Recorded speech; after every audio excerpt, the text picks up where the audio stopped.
Ismaili Muslim community के रूहानी Peshwa Prince करीम आगा खान पुर्तगाल के दारुल हुकूमत लिस्बन में इंतकाल कर गए। इस्माइली कम्युनिटी के 49वें इमाम की उम्र 88 बरस थी। प्रिंस करीम आगा खान ने अपनी ज़िंदगी पसमानदा तबकात की ज़िंदगियों में बेहतरी लाने में सर्फ की। प्रिंस करीम ने पाकिस्तान की तरक्की के लिए मिसाली खदमात अंजाम दी। इन्हें निशान पाकिस्तान और निशान इम्तियाज से नवाजा गया। रवायात के तहत उनके जानशीन इस्माइल कम्युनिटी के 50वें हाजिर इमाम को नामजद कर दिया गया। वज़ीर आज़म शहबाज शरीफ का प्रिंस करीम आगा खान के इंतकाल पर इज़हार अफसोस। कहा, करीम आगा खान ने पूरी जिंदगी फलाही कामों में वक्फी, जरूरतमंदों के लिए उम्मीद की एक किरण थे।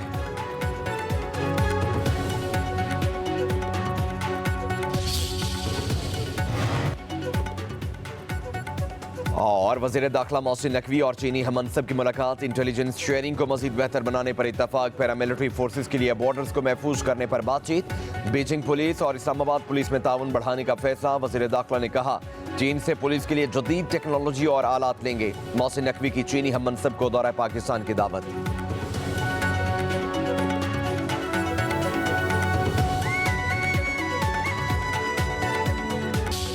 5 गलतियाँ हुई थी, इस हवाले से वो उसके लिए कुर्बानी एक मरतबा फिर पेश कर रहे हैं कि अगर माजी में बाज़ गलत फैसले ना होते, सैकड़ों हज़ारों दहशतगर्दों को जो छोड़ा गया, इस हवाले से कि ये अमन कायम होगा, तो उसका आपने हाल देख लिया। पिछले 2-2.5 सालों में क्या गुजरी है। हमारे जवान और अफसर जो कुर्बानियाँ दे रहे हैं, ये तारीख़ हमेशा इनको सुनहरे हरूफ से याद रखेगी। माजी में सैकड़ों दहशतगर्दों को छोड़ा गया। गलत पॉलिसियों की वजह से जवान आज कुर्बानियाँ पेश कर रहे हैं। अफवाज पाकिस्तान और अवाम दहशतगर्दी के नासूर के मुकम्मल खात्मे के लिए शाना बशाना है। वज़ीर आज़म के वफाकी काबीना के इजलास में खिताब। यूटिलिटी स्टोर्स के बगैर रमज़ान पैकेज लाने का भी ऐलान। कहा कि महंगाई की शरह नए साल के आगाज़ पर ही मजीद कम हो गई। अशिया खुरनोश की कीमतों में कमी से आम आदमी को रिलीफ मिल रहा है। ज़राई टैक्स पर 4 सूबों ने वफाक के साथ मिलकर जिम्मेदारी का मुजाहरा किया। वज़ीर आज़म शहबाज शरीफ ने इस्लामाबाद में जिन्ना स्क्वायर का इफ्तिताह कर दिया। वज़ीर आज़म की मंसूबा 72 रोज़ में मुकम्मल करने पर वज़ीर दाखिला मोहसिन नकवी और CDA की टीम को मुबारकबाद। कहा कि यह वही तरीका है जो कौमों को ज़िंदगी बदल देता है। एक तकरीब से खिताब में कहा, ओवरसीज़ पाकिस्तानी हमारे सफ़ीर मुल्क की तरक्की में किरदार अदा कर रहे हैं।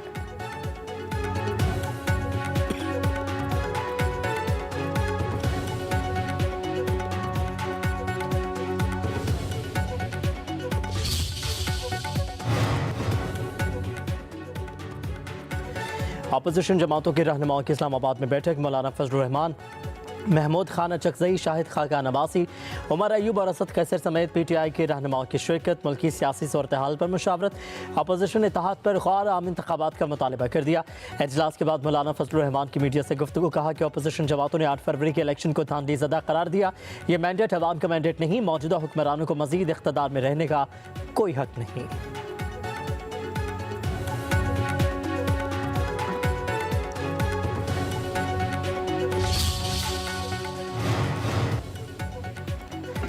पांच जजेस ने इस्लामाबाद हाई कोर्ट के जजेस की सीनियरिटी का मामला एक बार फिर उठा दिया। ज़राए के मुताबिक 5 जजेस ने सीनियरिटी लिस्ट के खिलाफ representation chief justice Islamabad high court को भिजवा दी। चीफ जस्टिस पाकिस्तान याहिया अफरीदी को भी जजेस रिप्रेजेंटेशन की कॉपी इरसाल।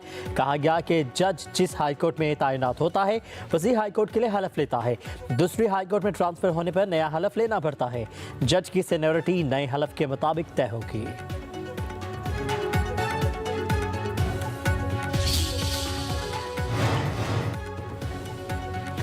सुप्रीम कोर्ट में 3 चीफ जस्टिस की अहम मीटिंग। Chief justice Pakistan justice Yahya Afridi से इस्लामाबाद और लाहौर हाई कोर्ट के चीफ जस्टिस की मुलाकात। वज़ीर कानून आज़म नज़ीर तारड़ भी मौजूद थे। उधर इस्लामाबाद हाई कोर्ट में नए जजेस के बाद बड़ी इंतजामी तब्दीलियाँ। जस्टिस सरफराज डोगर ATC और एहतसाब अदालतों के इंतजामी जज तैनात। इससे कबल जस्टिस मोहसिन अख्तर क़यानी के पास ये जिम्मेदारी थी।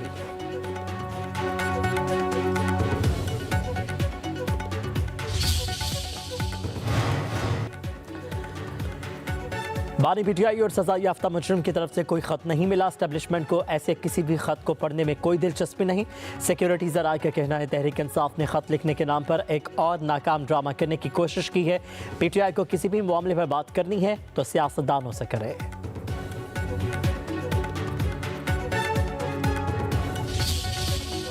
कहा कि मैंने एक लेटर लिखा है, चीफ ऑफ आर्मी स्टाफ को लेटर लिखा है, और खान साहब ने उनके मदनजात खुद जाके पढ़ के सुनाए लोगों को और कहा है कि फ़ौज की बड़ी कुर्बानियाँ हैं और हलीज नहीं होना चाहिए, और उनकी तरफ से अगर कोई रिस्पांस आता है तो हम वेलकम करेंगे, होना चाहिए। देखिए जितनी सख्तियाँ हुई, जिस तरीके से खान साहब ने इसका इजहार किया है, खलीज किसी सूरत नहीं होना चाहिए, ये अल्फाज खान साहब ने इस्तेमाल किया, और खान साहब ने ये भी लफ्ज़ इस्तेमाल किया कोट अनकोट कि ये चीज़ें हो रही हैं जिसकी वजह से नज़ला फ़ौज पे गिरता है, ये नहीं होना चाहिए।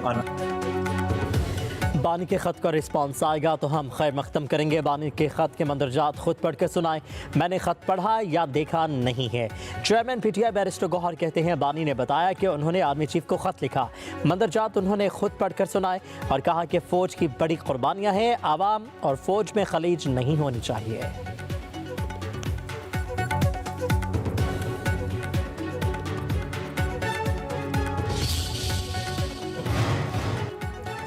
खत लिखेंगे अगरचे मतलब कुछ ना हो, हम तो आशिक हैं तुम्हारे नाम के। सेनेटर इरफान सदीकी का बानी के ख़त पर शायराना तबसरा। कहते हैं इस तरह की खतूत नवेसी उस वक्त जन्म लेती है जब आपकी मायूसी इंतहा को हो। कभी आप मुज़ाकरात की तरफ भागते हैं तो कभी किसी की मुलाकात का कहते हैं, कभी कहते हैं हमारा चैनल खुल गया है, कभी 360 सफ़हात का ख़त लिख देते हैं।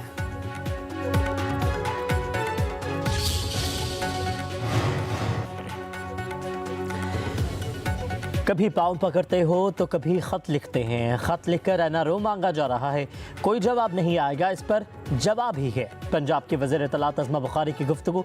कहा मरियम नवाज़ के कामों में कीड़े निकालने वाली सिंध हुकूमत अपने मंसूबे निकाल कर दिखाए, इनके पास बताने को कुछ नहीं, अपने गिरबान में झांकना चाहिए।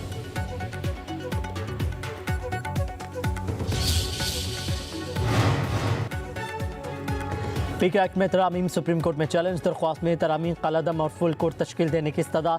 शहर क़य्यूम खान ने दरख्वास्त में मौक़िफ़ इख्तियार किया। पीके एक्ट में तरामीम बुनियादी हक़ूक़ के ख़िलाफ़ हैं। पार्लिमान को बुनियादी हक़ूक़ के ख़िलाफ़ कानून साजी का इख्तियार नहीं। फुल कोर्ट न सिर्फ तरामीम बल्कि असल पीके एक्ट का भी बुनियादी हक़ूक़ के तनाज़ुर में जायज़ा ले।